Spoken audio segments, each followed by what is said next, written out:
ఎవడ ధర్మనాశనం చేస్తున్నాడో అలాంటి పాస్టర్లకి జీతాలు ఇస్తాడు. పాస్టర్ల జీతాలు ఎందుకు ఇవ్వాలి? పోరంబోకులు వాళ్ళు. మీరు ఏం ఎడిట్ చేయకూడదు. పాస్టర్లు పోరంబోకులు స్టేట్మెంట్ ఇస్తున్నాను, నేను నిరూపిస్తా.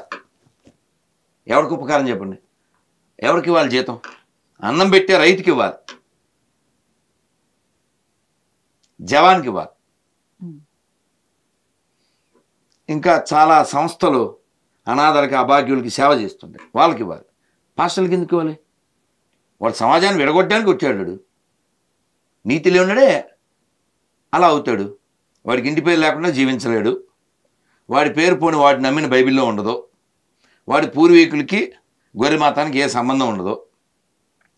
అసలు ఆ దేశభక్తి లేనటువంటి ఆ దరిద్ర మతాలను ఇక్కడ పెంచడానికి మన డబ్బులు వాడడం అంటే మన వేలు మనకన్నేగా. కాబట్టి secularism is a biggest joke.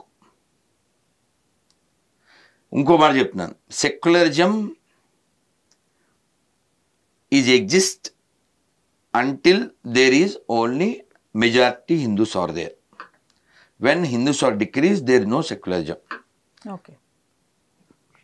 పోనీ హైదరాబాద్లోనే ఉన్నాం కదా, సెక్యులరిజాన్ని నిరూపిద్దాం అనుకుంటే ఎవరైనా అంటే నేను మాట్లాడితే ఇంకా హట్ అయి చస్తారు, కానీ సెక్యులర్ డాగ్స్ అంటాను, కుక్కలు హట్ అవుతాయి.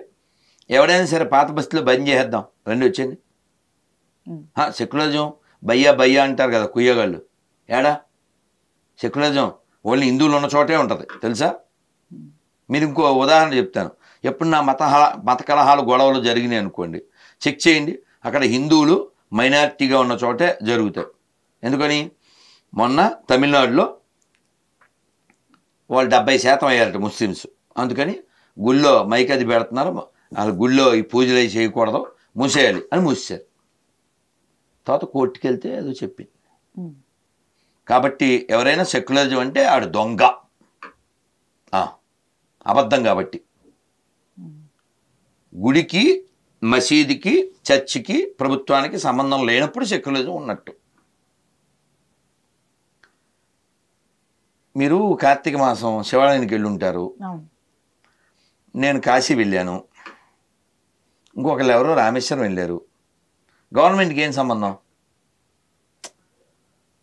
మనం గుడికి వెళ్తే గవర్నమెంట్కి ఏంటంటే సంబంధం? అతనెవరో హాజయాత్రకి వెళ్తే గవర్నమెంట్కి ఏంటి సంబంధం? అతనెవరో చర్చికి వెళ్తే గవర్నమెంట్కి ఏంటి సంబంధం? వీళ్ళ ఇంట్రెస్ట్ ఏంటి అసలు? అవునా? గవర్నమెంట్ అంటే ఏంటి ఇంగ్లీష్లో? Watch dog. వాచ్ డాగ్ అంటే ఏం చేయాలి? చూస్తూ అడ్మినిస్ట్రేషన్ చేయాలి, సింపుల్. పోనీ నా మాటలు ఏదైనా రాంగ్ అని నిరూపిస్తే మళ్ళీ ఈ ఛానల్ ద్వారా సారీ చెప్తాను నేను. రెడీ? హిందువులు అత్యధికంగా ఉన్న మన దేశంలో మత మార్పిడికి ఒక కారణంగా చూసుకుంటే హిందూ దేవాలయాల్లో టికెట్ రేట్లు కానివ్వండి, విఐపి దర్శనాలు అని కానివ్వండి, కంప్లీట్గా కమర్షియల్ చేసేస్తున్నారు. చాలా చోట్ల జరుగుతుంది. ఒక ఇంత టికెట్ ఇస్తేనే మీకు లోపల దర్శనం అని కానివ్వండి, చాలా చాలా తీసుకొస్తున్నారు. ఇలాంటి వాటి వల్ల ఒక రకంగా ఎందుకు వెళ్ళటం, గుడికి వెళ్ళే పరిస్థితులు కూడా లేవు అని కొంతమంది అనుకుంటున్నవి కూడా ఉన్నాయి. మరి ఇన్ని సంఘాలుండి కూడా ఈ టికెట్ల రేట్స్ పైన కానివ్వండి, వేటిపైన మనము పోరాడలేకపోతున్నామా? నేను ఒక 5-6 ఏళ్ల క్రితం ఒక స్టిక్కర్ రిలీజ్ చేశాం. పివి నరసింహారావు గారి సమాధి దగ్గరే మన వాళ్ళందరినీ ఊరికే పిలిచి, ఆ స్టిక్కర్ ఏంటంటే సే నో టు హుండీ.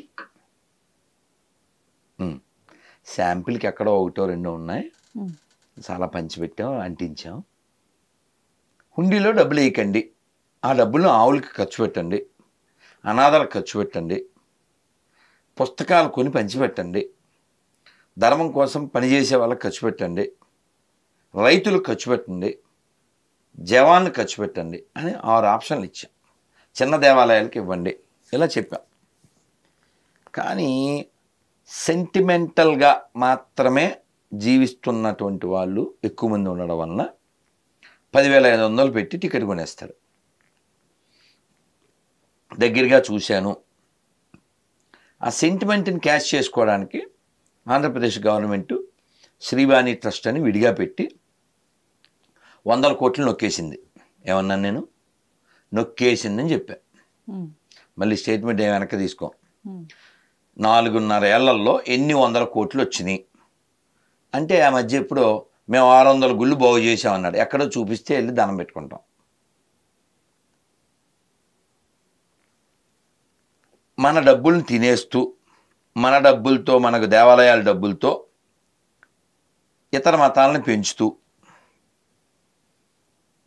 మన ధర్మాన్ని నాశనం చేయడమే పనిగా పనిచేస్తున్నారు. ఎవరో వాళ్ళు పనిచేయడం వేరు, కానీ గవర్నమెంటే ఆ పని చేస్తుంది. గవర్నమెంటే ఆ పని చేస్తుంది. ఎందుకు అంటే వెంకటేశ్వర స్వామి దేవుడు అనే విశ్వాసం లేనటువంటి గొర్రెలు. మొన్నటిదాకా కేటీఆర్ లాంటివి. కేటీఆర్ చెప్పాడు ఒక ఇంటర్వ్యూలో, అతను గుడికి దేవుడు అలాంటి వాటి పెద్ద ఇంట్రెస్ట్ లేదు అని చెప్పి టాక్ ఉంది. అతను ఇంటర్వ్యూలో చెప్పాడు, మేము 1200 కోట్లు పెట్టుబడి పెట్టాం యాదాద్రి మీద, యాదగిరిగుట్ట మీద 1200 కోట్లు పెట్టుబడి పెట్టాం. ఇప్పుడు మాకు రోజు ₹1 కోటి ఆదాయం వస్తుంది. మా ఇన్వెస్ట్మెంట్ వేస్ట్ ఎలా అవుతుంది అన్నాడు. అంటే మీకు అర్థం చేసుకోవాలి, the way how they see temple is a place of earning. కింద నుంచి పైకి వెళ్ళడానికి 500 కట్టాలి. తెలుసా? వెళ్ళారా మీరు? వెళ్ళాను. కింద నుంచి పైకి వెళ్ళడానికి 500 కట్టాలి. అక్కడ నిద్ర చేయడానికి లేదు. పూర్వం ఈ కొత్తది కట్టకముందు చాలామంది నరసింహస్వామి ఆపరేషన్ చేస్తారని నమ్మకం. పూజారి నాతో కూడా చెప్పారు. అక్కడ చాలామందికి నమ్మకం. ఎవరికైతే హార్ట్ ప్రాబ్లమ్స్ అలాంటివి ఉంటాయో వాళ్ళు రాత్రి నిద్ర చేసి వెళ్తే బాగుండేది వాళ్ళకి. అక్కడ ప్లేసే లేకుండా చేసి కింద నుంచి పైకి వెళ్ళడానికి డబ్బులు పెట్టి, పోనీ అది కూడా పోనీ గొప్పగా కట్టారా అంటే వానొస్తే నీళ్ళు వచ్చేసి ఇలాగా మన దేవాలయాల్ని వాళ్ళ ఇష్టం వచ్చినట్టుగా తయారు చేశారు. నేనేమంటా అంటే వాళ్ళకి బుద్ధి లేదు సరే, మరి డబ్బులు పెట్టి దర్శనానికి వెళ్ళేవాళ్ళు పుణ్యం ఒకటేనా నీకు? నీ పుణ్యం వస్తే చాలా. దేవాలయమే లేకపోతే నువ్వు ఎవరికి మొక్కుతావు? కాబట్టి దేవాలయం ఉండాలంటే హిందువులు ఉండాలి. హిందువులు ఉండాలంటే హిందువులకి జ్ఞానం ఉండాలి. జ్ఞానం ఉండాలంటే చరిత్ర తెలియాలి. నువ్వు చదవు, వినవు. ఎక్కడైనా ప్రపంచంలో మసీదు మీద కట్టిన గుడి ఉంటుందా? మరి గుళ్ళ మీద కట్టిన మసీదులు 1000 చూపిస్తా. కాబట్టి మారవలసింది ఎవరు? ప్రభుత్వాలు మారవు, అవి అలాగే ఉంటాయి. దానికి రుజువు ఏమిటి? ఇప్పుడు తెలంగాణ అసెంబ్లీకి ప్రొటెం స్పీకర్ ఎవరు? హిందువుల్ని 15 నిమిషాల్లో వేసేస్తాను అన్నవాడు ఇప్పుడు తెలంగాణ ఉపసభాపతి. ఇప్పటికీ ఆ స్టేట్మెంటు వీడియోలు యూట్యూబ్లో ఉన్నాయి. హిందువులు 15 నిమిషాలు వేసేస్తానన్నవాడు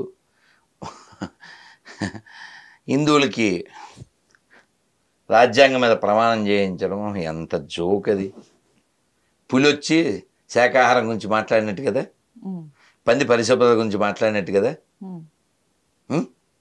మరి ఎవరికి ఉండాలి అసలు ఆలోచన? చెప్పండి, ఎవరు మారాలి? మీ కళ్ళ ముందే ఎవరైనా ఇలా వాటర్ బాటిల్లో లేకపోతే తినే ఫుడ్డో ఠు అని ఊసి ఆఫర్ చేస్తే, ఏ జ్యూస్లోనో, how you react, how you felt కదా? యూ రిజెక్ట్ నా? మరి అన్నిట్లో ఉమ్మేస్తారని నీకు తెలీదా హలాల్ అంటే? బోల్ వీడియోలు చూసావు కదా నువ్వు. రోటీల మీద ఉమ్ము, బిర్యానీ మీద ఉమ్ము. హిమాలయ అని ఒక ప్రోడక్ట్ ఉంది, వాళ్ళు మొన్న సర్టిఫికెట్ కూడా పంపించారు. మొత్తం మా ఐటమ్స్ అన్నిటినీ హలాల్ ఇచ్చేసాము. వాళ్ళ తప్పే ఉంది. వాళ్ళ సాంప్రదాయం, వాళ్ళ పద్ధతి, వాళ్ళు ఉమ్ముతారు, వాళ్ళు మెజారిటీకే కుమ్ముతారు. నీ సిగ్గేది అంటున్నా, నువ్వు ఎవరిని భయ్యా అంటున్నావు? నీ ఇంగితం ఏది? పాకిస్తాన్ ఎలా పుట్టింది? ఎందుకు పుట్టింది? బంగ్లాదేశ్ ఎందుకు పుట్టింది? మీరు ఆలోచించండి. ఆఫ్ఘనిస్తాన్ ఎందుకు పుట్టింది? ఆ దేశాలు పుట్టాల్సిన పని లేదే. కోట్ల మంది హిందువుల్ని చంపితే, వేల లక్షల దేవాలయాలు కూలిస్తే ఈ దేశాలు పుట్టినాయి.